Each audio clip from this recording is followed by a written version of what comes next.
we have changed. We are no longer, as I said, bipedal monkeys. We are instead a kind of cybernetic coral reef of organic components and inorganic technological components.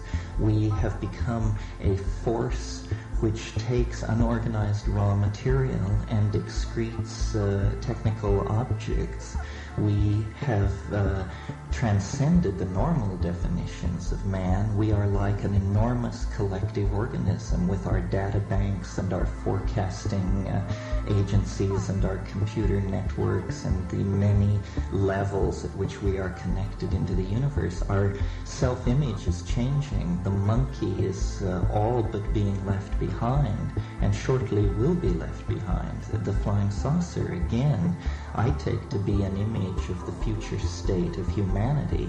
It is a kind of millenarian transformation of man where the soul is exteriorized as the apotheosis of technology, and it is that eschatological event which is casting enormous shadows backward through time over the historical landscape. That is the siren at the end of time, calling all mankind across the last 10 millennia toward it, calling us out of the trees and into history and through this series of multi-leveled cultural transitions to the point where the thing within the monkeys, the creature of pure language and pure imagination, whose aspirations are entirely titanic in terms of self-transformation, that thing is emerging, and it will emerge as man leaves the planet.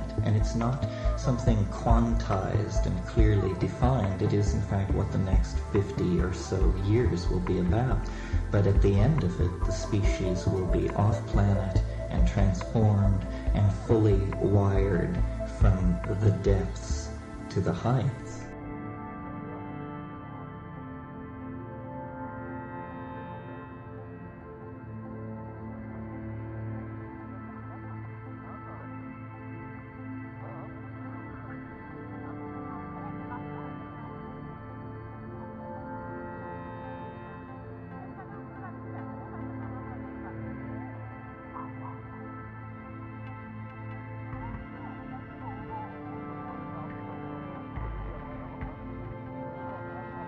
Let the monkeys speak. Let them build fires. Let them elaborate tools. Let them march forward onto the stage of creation. There is a sort of fair play. You've been told from the cradle that the deck was stacked against you. Fall of man, original sin, so forth and so on. It's bullshit. It's absolute bullshit. There is a sort of fair play. And if you can get in touch with that in your life, you know, when Muhammad wouldn't come to the mountain came to Muhammad. That's fair play.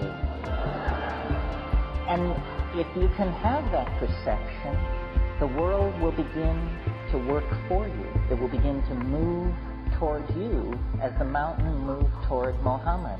The mushroom said to me once, nature loves courage. Nature loves courage. And I said, what's the payoff on that? And it said, it shows you that it loves courage because it will remove obstacles.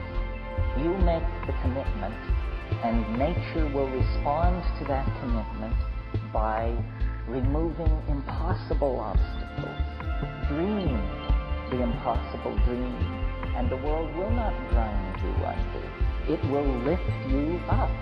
This is the trick. This is what all these teachers and philosophers who really counted, who really touched the alchemical gold, this is what they understood. This is the shamanic dance in the waterfall. This is how magic is done. It's done by hurling yourself into the abyss and discovering that it's a feather bed. And there's no other way to do it. This is why I have always taken the position that as modern people, you know, we can't go out and set armies marching or launch religions, and who would want to anyhow. But to the people who say adventure has fled, it's all humdrum, I just know, you know, that they have forgotten the 5 grams of psilocybin sitting in their refrigerator. I mean, Magellan may have had excitement rounding the Horn, but you in your living room later tonight can put him in the shade if you have the courage to do the things that are necessary to do. And we know what they are.